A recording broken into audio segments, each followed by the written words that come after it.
Welcome to the Pregnancy Help Podcast. I'm Christine Grimmett, and I have Betty McDowell, Vice President of Ministry Services, here with me. And this is an episode that I am particularly excited about because of Betty's history with the podcast, I guess, for a lot of other reasons. But you'll find that out as you listen in. Let me mention first that our sponsor is Heartbeat International's Option Line, our 24/7 pregnancy helpline through chat, email, text, phone. Pregnancy Help is available 24/7, bilingual support.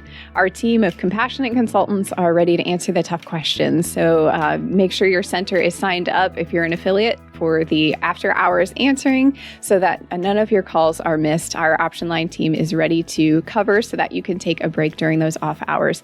Visit optionline.org for more information. So with that, let's jump into this episode, which is about Betty's letter to herself. So, Betty, you've been with Heartbeat for a number of years. A long time. How many years has it been? I've been on staff with Heartbeat for about 18 years. I served as a consultant doing board training and love approach training for 5 years prior to that. My very first conference was 38 years ago, when I was volunteering at a pregnancy center, and I attended what was then the Alternatives to Abortion International Conference, which is a long story, but how really getting connected to what is now Heartbeat International. Great. So, and then, fast forward a few years, and you've been a voice on this podcast for a long time. Many of our favorite episodes of mine, at least, have you hosting or being interviewed in some way. So our listeners are very familiar with hearing from you, and it's been great to see, what we've done with the podcast and what we've been able to bring to listeners. So one of your ideas was actually the theme of this episode, which is the Dear Younger Me theme, a way for some of our just more seasoned leaders in the movement to get to share some of that wisdom with a broader audience. So you had this idea of having me interview a handful of people in the movement throughout the last couple of years, and it's really been cool to hear their stories and, just capture some of their wisdom so that we can then share it with others. And we've always known that someday it's going to be your turn to do this as well, because I know that throughout your history with Heartbeat and even before then, you've learned a lot, not just how to serve in the pregnancy help movement, but also just, trusting in God and where to move and when to stay. So this idea that you've been batting around for a while, we kind of just said, now's the time. Let's have you write something. So I asked you to write a letter, and then we'll do like we usually do, and we'll discuss it. So let me have you start first by reading your full letter. All right. Thanks, Christine. It's really good to be here with you. Usually when we're together, we're focused on someone else. Yeah. So it's kind of scary and almost feels like hopefully it might be therapeutic. I don't know. I'm not sure what the word is, but it's different for me. So here's the letter that I wrote to myself. Dear younger me, the road ahead is full of twists and turns, adventure and opportunities. You will experience growth, success, failure, sadness, joy, and in the process, you will make choices, many choices. God made you on purpose, with purpose, for a purpose. It is during both the good and the bad times where you will discover and develop the core of who you are and your purpose. You will find that worry and fear will try to hold you back, and you will learn how to overcome these obstacles by staying under God's authority and walking in the authority given to you during each chapter of your life and leadership. With God's guidance, you will be amazed seeing what seemed impossible become possible. Develop truth-telling relationships and cherish them. These truth-tellers will be a great source of wisdom and support. They will be used as the supply chain of encouragement to help you uncover and deal with your blind spots. Truth tellers will remind you of what God's word says about you and your mission. These few special people will be the witnesses to your success. They will celebrate with you as well as be the medicine you need when wounded in battle. Yes, dear one, wounding and healing will happen. Even with these precious truth-telling people in your life, there will be times when you feel alone. But be assured you are not alone.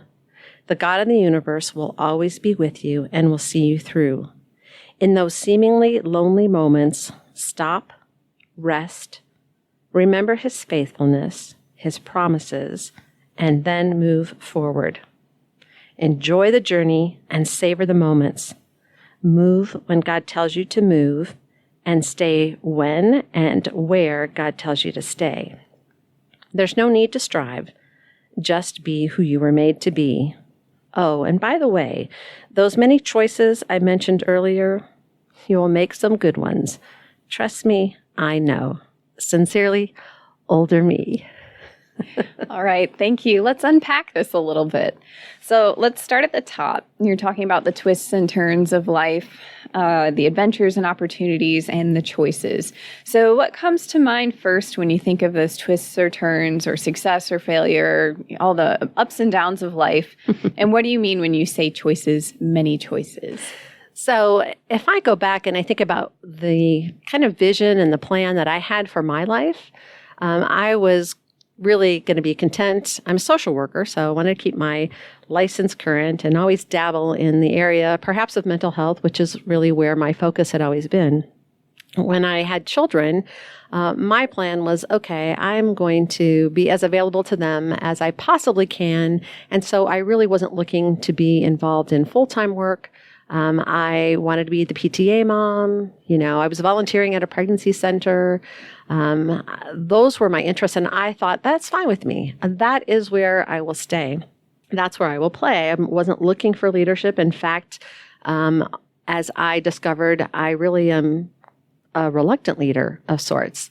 That really, as much as I'm an extrovert, I really like watching and helping and connecting with people and seeing them succeed. So for me, I was more interested in living kind of a little bit of a quieter life, although being able to laugh a lot and laugh out loud. I feel like at times I fell into leadership, but I know now that it really was God's plan. And all along the way, different adventures for me, because we, from early on in our married life, we had young girls who stayed with us, some who were in dangerous situations and needed perhaps a place to hide, some who were making decisions, big decisions about whether or not to make an adoption plan or to be a single mom. So we had women with us from other states, just so many different aspects. And now to be involved and move all the way to this place of being in the vice president position of ministry services here at Heartbeat International, in some ways you would think that, caring for women should not be controversial. But as we know through the years and even more recently, it has become quite controversial, quite challenging, and needing to be resourceful and flexible and just being involved. And so if you had asked me a long time ago that would I see myself here in this place or even doing a podcast, I would never have considered those things. So lots of twists and turns and saying yes along the way. Like, sure, I'll try that. Sure, let's do that. Okay, I'll reluctantly lead that. And that's where it landed me. It's yes to God, I guess. Yeah.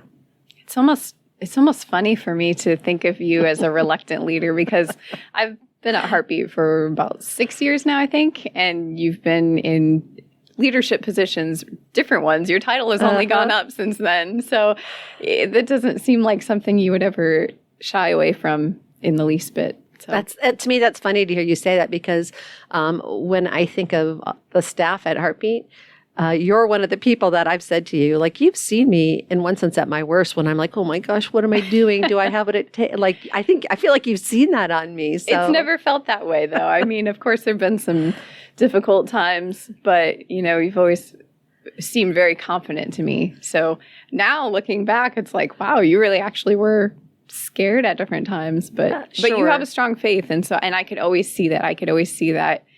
Hey, we're going to make it through, and whatever happens, whatever's going on in the world that's affecting the pregnancy help movement, or, whatever's going on, it always works out, because who's in control. Ultimately, it does. Yes. Yes. So now give an example of worry and fear that tried to hold you back, and how God made the impossible possible. Yeah, I think every leader has choices to make in terms of just being real about who they really are. And we question, every leader at times questions, do I have what it takes? And we find ourselves in these sometimes rather difficult places or decisions. And just kind of a tangible, easy one would actually be the 2020 conference for Heartbeat International. And I know that every leader out there, really anyone who was planning anything that year, whether it was a wedding or whatever, they felt the stress and the challenge. And we had big plans. And when you do a conference for a large number of people, when you're talking, 1,500 people, there's a lot of planning, a lot of time, a lot of resources, a lot of finances. There's so much that goes into that. And I just remember looking and thinking, are we really going to be able to have this conference? It was slated to be in Seattle that year. And ultimately that didn't happen. And in that process of thinking and praying and planning and decision making, it was worry and it was fear about what do you do? What if we end up being able to do it and no one could, like all those things that go through your head. And ultimately, God was giving steps, each next step. Okay, look at this. Can we turn it to virtual? It was something that seemed really one of the impossible and yet was possible. In the grand scheme of things, probably not, because the grand scheme of things, there are so many bigger things and just the miracle of life itself. But when it came to conference planning, that was kind of a very tangible thing of how do you make your way through into the unknown and bring a whole team with you. And depending on we have great team members with great skills for them to figure out the challenges ahead as well. So that's probably the example that comes to mind. That's a good first example. And foremost. Yeah. Yeah, that was an interesting time. And I was grateful that I was not part of any decision making and just did what I was told because it was a lot of unknowns. So good for you for sticking through all of that and dealing with the unknowns. And again, you trust God and it was a wonderful conference. It was a great online experience. And it was. We felt as connected as we possibly could be without being in person. And our whole team worked so hard on that, and really to Jarrell's credit of cheering us on or saying, you go for it. Sure, whatever you want to do, you go for it. So most people don't know he was in a warehouse when we had him doing keynotes because it looked good from where they were. So it was quite the adventure. All right. Well, next in your letter, you talk about the truth tellers. And this one always gets me a little bit. I've heard you talk about this many times over the years. And it's something that I think about from time to time. And I have like a love-hate with even the phrase itself because I hate the thought that some people may not be the truth tellers because some people tell you what you want to hear. Mm-hmm. And they're just trying to be encouraging, whether that's helpful or not. But the real truth tellers are, those who have those hard conversations with you when they need to, and those who you've built that trust up with over the years. So my question for you is, tell us a little more about truth tellers, how you found those relationships. Mm-hmm. And then my other part of that question is how you kind of prepare yourself to accept the truth even when it's hard. Because it is hard. The whole concept of having truth tellers really came out of something that we do at Pregnancy Help Institute on the leadership track, something through a group called Built to Lead. I was introduced to that, I think back in maybe 2005 was the first time I really heard about this idea of understanding that everybody has blind spots. And when you're in leadership, especially in leadership, you really want to become aware of those things and deal with those things. No one ever fully arrives. So as much as I've been working on this since 2005, I still have lots and lots of blind spots. I know that. But to have people who can really speak the truth to you about those difficult areas or the flaws or the things in you that need to be developed, that's really what truth-telling is about. And in this process from Built to Lead, it was like, it's not that every single person has to be what I call a truth teller. Not that everybody's going to deceive you, but who are those people who know you, who love you, who you are willing and able to hear from? Because I hear lots of people say, yeah, I want that. And I'll ask, well, who are your truth tellers? And they'll just give me some names, kind of almost make up names. And then the next question is, do those people know that they are your truth tellers? Those are relationships to be developed. And so I was challenged with that. And the kind of the good news is that if you're married, you have your spouse is a truth teller. They may not be the best at truth telling, but you can help them become better at truth telling. But they are your truth teller. They see your flaws. And usually, if they're following their wedding vows, they love you no matter what, for better or worse. And then really developing those. And so for me, I really worked at developing those relationships. And early on, I had even asked a good friend, and she is still a good friend of mine, to be that truth teller for me.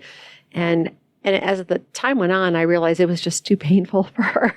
And so I really kind of relieved her of that, and really developed some other relationships. So I have, my husband is a very good truth teller. He has learned to become a very gracious truth teller, but he won't let me get away with stuff. I mean, he'll call me out on my attitude, or to say, that sounded kind of judgmental. Let's talk about that. Why was that? I have a mentor who just turned 90 this year, and she holds my feet to the fire. And I have a sister, my biological sister, who I would also say is very much my truth teller. And we'll have deep conversations. In fact, our husbands joke because we really speak every weekend, and it's not uncommon to have a 3-hour conversation. And it's a lot of truth telling. It's a lot of catching up. I love her. I certainly can laugh with these people. I love these people. And they are people who have helped me develop, not just as a leader, but as a believer, as hopefully a godly woman.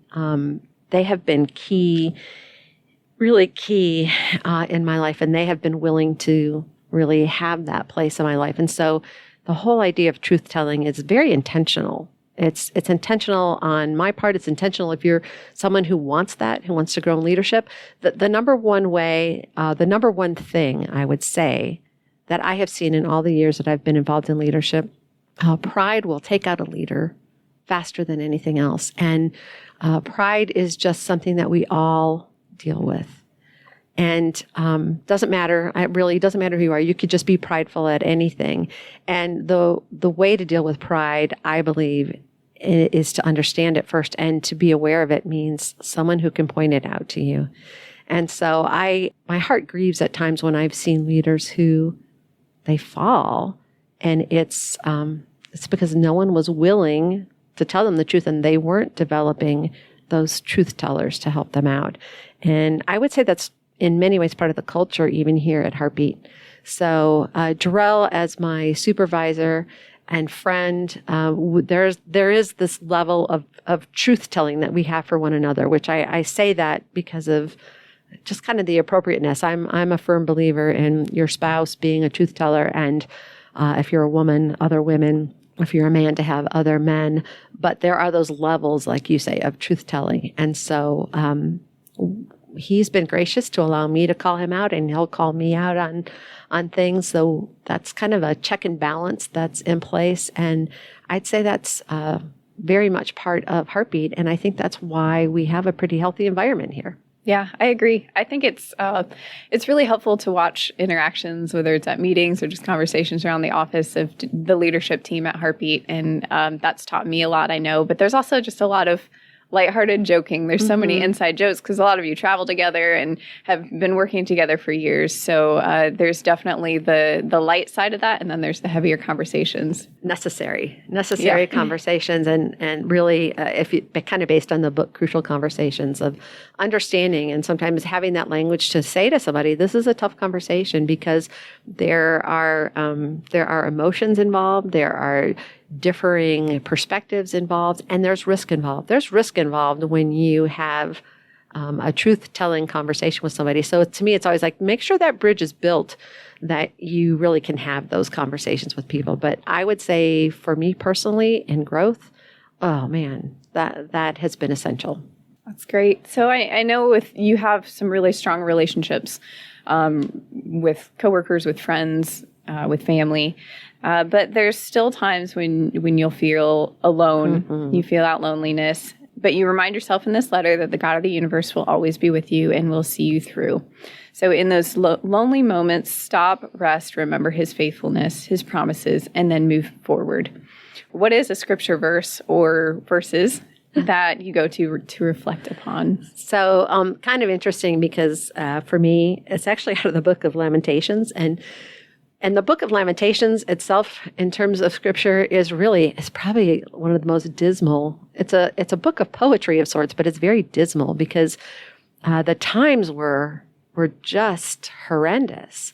And in the book of Lamentations, which often Jeremiah is the weeping prophet, it's credited to him, but you hear words like distress and torment and tears, destruction, wickedness, exile, fear, and that's kind of what's happening throughout most of the book.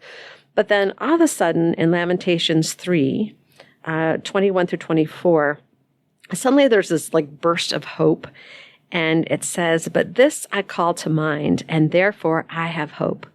The steadfast love of the Lord never ceases. His mercies never come to an end. They are new every morning. Great is your faithfulness.